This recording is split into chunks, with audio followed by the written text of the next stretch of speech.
Throwing on third down, Smith. He's going to fire one deep over the middle. And that almost intercepted. Oh, they would have loved to have their first pick of the game right there, but at least it does get them to fourth down.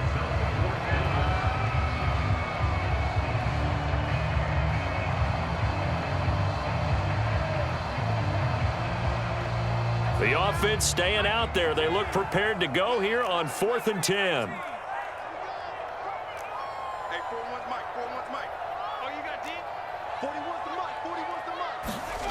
They're going to go for it. It's Smith. That's into the hands of his tight end, Will Dissly. And they'll get this well past midfield before being stopped just before the 35. So operating from Tennessee territory now. Here's 1st and 10 at the 36. They'll try the left side. Carson. And this will be a gain of 5 as he gets it to the 30. 2nd down at 5.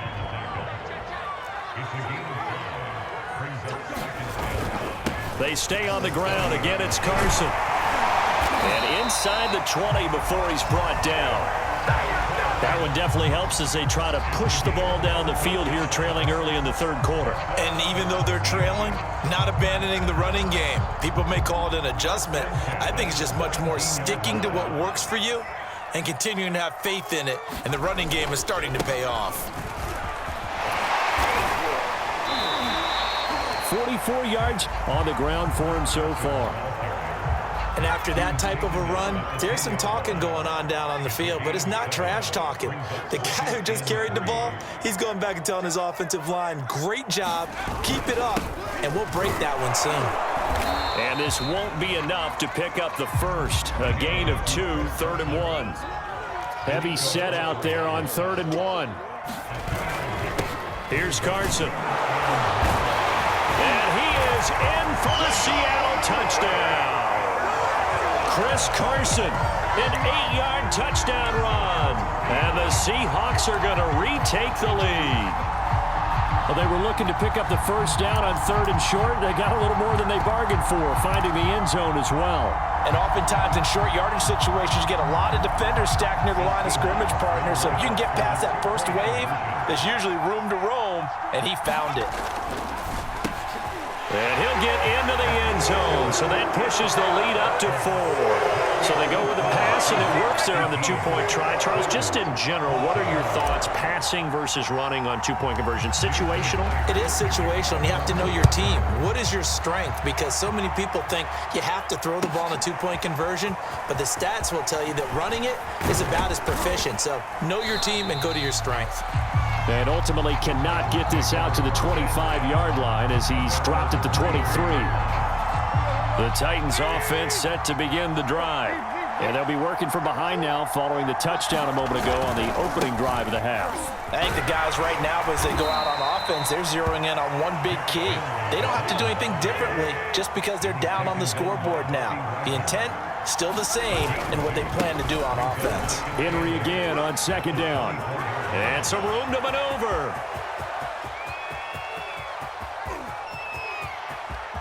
And he will score. Touchdown, Titans. Derrick Henry, 76 yards. And the Titans on just 2 plays have taken the lead. Now Bullock to add the extra point. And that one gives them a 3-point lead.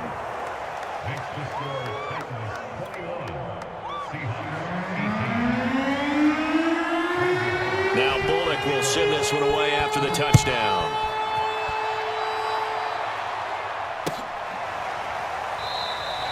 No run back here for Reed, so this will come out to the 25.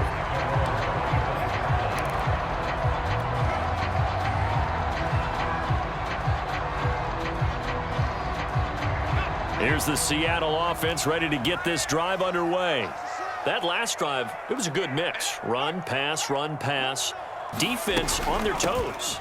And what really helps out in a big way is when you're doing the run-pass mix and everything's working, that means that they're guessing wrong every time on defense. They think you're going to pass when you run and vice versa. I would continue that, and when they finally draw a beat on you, maybe you mix it up a little bit, a little play action and throw the ball. And will they maintain that balance? Time to find out. And he'll be taken down after a decent gain, and that will bring us to the end of this third quarter of play. 3 quarters have come and gone. We'll return with more after this break. You're watching the NFL on EA Sports.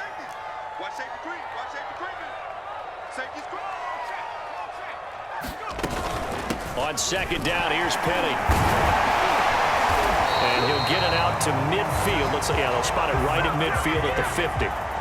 I tell you, they didn't give it to him much for the first 3 quarters, but when they have, he's been efficient. Maybe they ride him more here down the stretch. Hey, I'm not sure it was actually in the game plan for him to have as few carries as he has, but it might play out really well for them now. As you noted, if they want to ride him down the stretch, he should have fresh legs. On first down, it's Carson. And they'll get him down after a pickup of 8, 2nd and 2. And once again, leverage wins. The offensive line, lower than the defensive front. They moved them and found some good space for the guy carrying the ball. 8 yards the gain on that last run. Here's 2nd and a couple.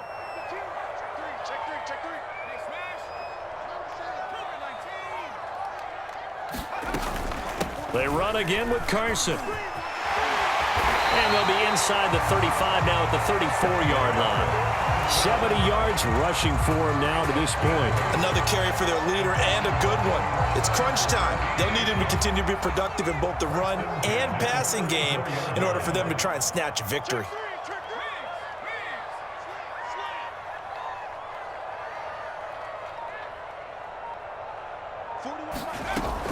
They'll run on first down. Carson. And not much running room. Down to the 32. 2 yards on the carry there. It'll be 2nd down. In order to play really good run defense when you're playing a 3-4, those 3 guys up front, the nose tackle and the guys they call the defensive ends, they're usually big, big people because they're going to have to eat up a lot of blockers because it's usually 5 on 3. And when they do their job well, guys who play on the inside, those inside linebackers, they will just roam and hit. And he struggles to get a yard here, maybe a yard, down to the 31. Absolutely love the effort there. The ability to flow from his inside spot and stop that one at the line of scrimmage. Nice linebacker play.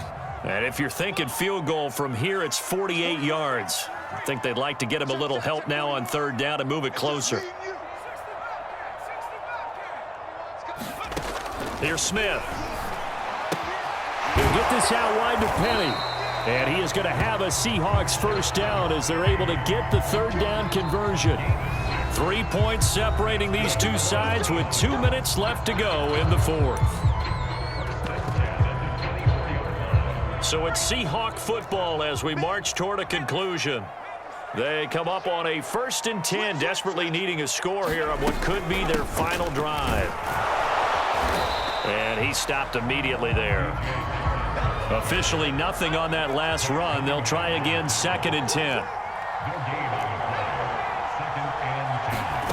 Smith.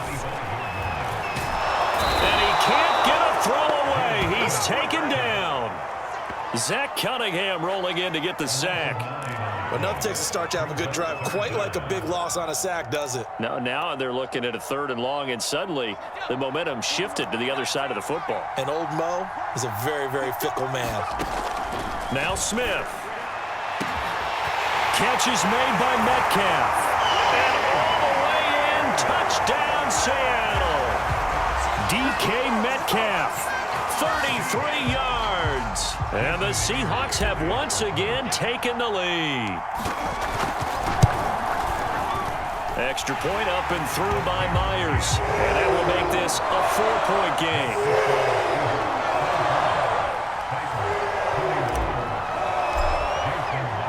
And after the touchdown, here's Myers to boot it away. Taking it about the 1. And makes it across the 20 as his guys will set up shop at the 23-yard line. The Titans offense set to begin the drive. They're down here in a one-score game, but the time, it's a factor, but it's not a huge factor right now, is it? It's really not, because this amount of time gives them a chance to run their offense, to go through play sequences. And this is what they work on every week in practice, usually on a Friday. They go over this type of a situation, late game situation. What are we going to do when we have the opportunity? They've called these plays a bunch of times. Now's their chance to execute them. They have the opportunity now. Here's the execution. And they'll get it all the way up about 5 yards shy of midfield. Derrick Henry. And just no chance of turning the corner. He can only get back to the line of scrimmage. 2nd and 10 coming up. I know they got a little yardage there, but I'm not sure their investment is right. They're still running the football, and I'm not sure there's enough time to continue to do that. Tannehill. That's complete to his tight end, Firkser. And he takes this one down almost all the way to the 30. Now Tennessee going to use the second of their timeouts, as they'll stop the clock with 24 seconds to go in the game.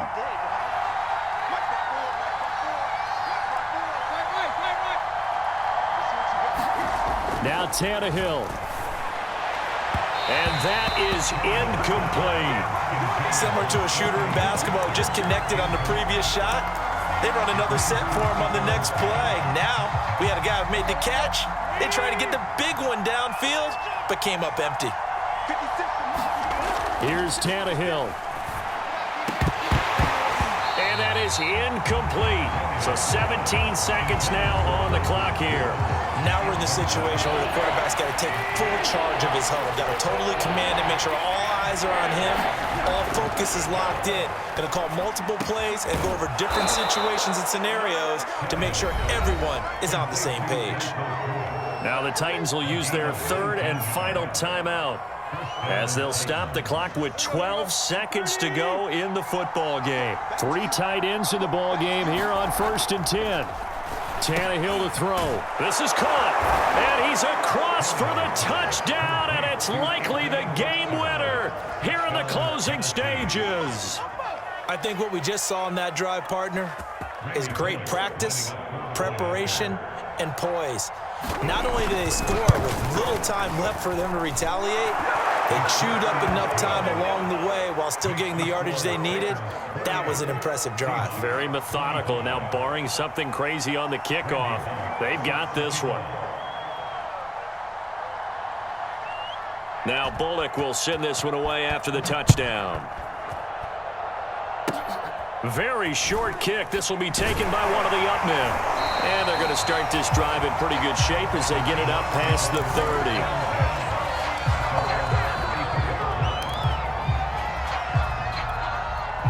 Coming to the line here to begin their next drive, the Seahawks offense. Look at the clock. Everyone knows the situation. Probably time here for one final play. And we know what that play is going to be. It's got to be some sort of Hail Mary, throwing it towards the end zone and hoping someone can catch it or catch it off of a tip. Think back to 2015. Didn't we see Green Bay pull that off twice in the season? Once in the regular season, once in the playoffs. So stranger things have happened. It'd be interesting to see what the defensive strategy is about who they put on the field to try and knock that ball away. He's going to let it fly. And did he catch it? He did. A touchdown. One of the most improbable finishes in recent history. They've won it on the final throw. So the victory here for Seattle, and they were buoyed, Charles, by a big second half that put this one on ice. So you get the sense that whatever was said at halftime obviously hit home. I think it's a little bit more than that, though. Obviously, there are words that are said, and hey, come on, guys, we have to play better. But sometimes it's just sharpening your execution, sharpening your focus, and maybe doing the things you practiced all week without major adjustments, just doing them better. And that got it done in this one.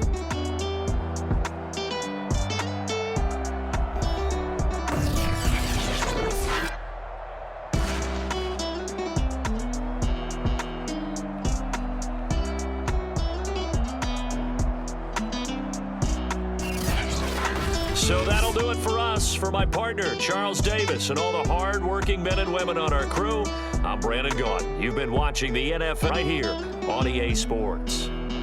It's a win for the Seahawks.